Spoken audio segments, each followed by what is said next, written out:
Pedangdut Ayu Ting Ting sudah cukup lama dekat dengan Ivan Gunawan. Tak disangka, kedekatan yang terjalin membuat Ayu Ting Ting dan Ivan Gunawan saling menyayangi. Ayu Ting Ting bahkan merasa beruntung memiliki pria yang akrab disapa Igun itu dalam hidupnya. Meski kini sedang menikmati kesendirian, Ayu pun mengaku masih butuh pendamping hidup.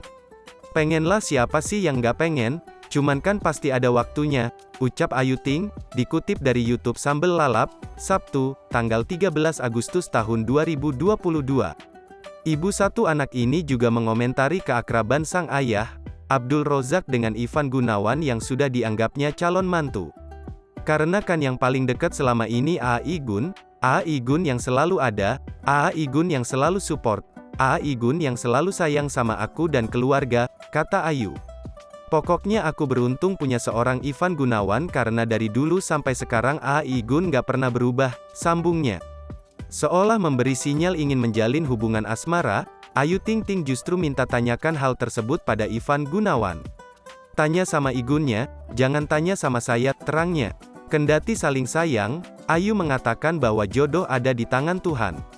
"Ya, kita sama-sama saling sayang, cuman jodoh kita nggak pernah tahu," ujarnya.